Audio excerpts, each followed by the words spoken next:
Бізді бірінші класстан бастап оқытып келе жатқан мұғалімді тәтей дейміз. Ол кісінің бойы біздің 4-ші класстағы Тұрсын деген баладан аз-ақ қалқыңқы. Сондықтан да болу керек, ауылдағы кемпірлер тәтейімізді кішкентай қыз деп атайды. Мейлі атаса атай берсін, бәрібір біз өз тәтейімізді елдің бәрінен де артық көреміз. Ойнап жүргенбіз. Бір кезде кластас бала Қанат қасымызға жүгіріп келді. «Ура!» деді ол, ентіге айқайлап. Бұл оның бірдеңеге қуанғанда айтатын сүйікті сөзі. Тәтей мені жақсы көреді деді, аспаннан түскендей-ақ мақтанып. Біз басқа балалар ойынды қойып, аңырап тұрып қалдық. Жаңа тәтей біздің үйге келді. Мені велосипед тебуге үйретті. Шашымнан сипады, арқамнан қақты. «Сен өте жақсы жігіт боласың, Қанат» деді деп тағы да мақтана түсті. Өзінің екі беті албырап тұр. Біз оның айтқанына сендік. Тәтейдің кластағы балалардың бәрінен де Қанатты жақсы көретіні ап-айқын сияқты.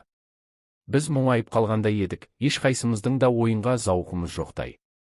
«Әй, біздің кластың балалары-ай, кит етсе, тәтей мені жақсы көреді» деп мақтанып шыға келеді. Бірінші класстан бері талайы қайталады-ау осы сөзді. Тек мен ғана әлі бір рет айтқан емеспін. Айтудың реті келмеді ме, әлде тәтей мені жақсы көріңкей ме? Білмеймін, жақсы көрмейтін болар. Әйтпесе бір рет мақтар еді ғой. Ертеңіне класта отырғанда да осы реніш көңілімнен кетпей қойды. Шынымен-ақ тәтейдің шет қақпай еткенімен болғаным ба? Осы тәтей десе үзіліп тұрмын ғой. Бірінші рет қатты жабырқадым. Өз-өзімнен біреуге тиісіп, айғай салғым келді. Алдымда отырған кенженің бұрымынан жұлқып алдым. «Самат!» деп ол маған шаңқ ете түсті, бірақ журналға әлденені жазып отырған тәтей байқаған жоқ. Кенженің бұрымын тағы да тарттым. «Тәтей, Саматты қараңызшы» деп Кенже жылап қоя берді. Тәтей қабақ шытып, столды тықылдатты. «Оның не, Самат?» деді маған тіксіне қарап. Мен орнымнан тұрдым. «Иә, дәл солай, тәтей мені еш уақытта жақсы көрмейді екен». Ызадан жылағым келіп кетті. Бірақ намыстандым да, ернімді тістеп тұрып қалдым. «Кәне, онда үйге берген тапсырманы айта қойшы» деді тәтей. Мен үндегем жоқ. «Білмейсің бе?» «Білем». «Айтпаймын» дедім. Класс іші тым-тырыс бола қалды. Балалардың барлығы да маған қадалған. Тәтей жайлап орнынан тұрды. Арлы-берлі жүре бастады.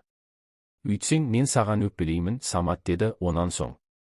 «Мейлің, ақыр мені жақсы көрмейсің» дедім іштей. Мен балалардан бөлініп, неге ұрынарымды білмей, оқшау келемін.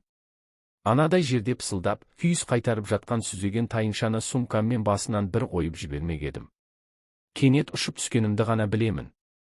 Қанша жатқаным белгісіз. Көзімді ашсам, ауруханада жатырмын. Медсестра Қалиха апай бас жағымда жүр. Дауысы жуан еді, гүр-гүр етеді. Көзімді қайта жұмдым. «Ақымағым қарай көр, мұның сүзеген тайыншада несі бар екен десеңші» деп қояды Қалиха апай. Самат ақылды-ақ, жуас бала еді, тіпті білмеймін дейді, жайдары нәзік үн. Тәтейдің үні. Жүрегім тулап кетті. Сәлден кейін жұмсақ қол маңдайымды сипады, ұзақ сипады. «Қалиха апай, мертігі жоқ па?» деп сұрады онан соң. «Жоға». Жерге қатты жығылған, ештеңе етпейді. Осы Самат, сондай бір жақсы көретін балам. Кей кездері сабақ үстінде өзімнің туған інімдей бауырыма қысқым келеді, бірақ оқушылардан ыңғайсыз көрем. Енді бұл сауығып сабаққа келгенше сағынатын болам да. «Иә, тәтей мен туралы сөйлеп отыр». Мен ұшып тұрып тәтейдің бауырына кіріп, «Тәтей мені жақсы көреді» деп айқай салғым келді. Бірақ дәл қазір көзімді ашуға ұялдым. Тым-тырыс жата бердім. «Білсеңіз апай, менің оқушыларымның қандай екенін тіпті қимаймын. Бәрінде жақсы көремін». Мен ақырын ғана көзімді аштым, тәтей маған күлімсірей қарап отыр екен.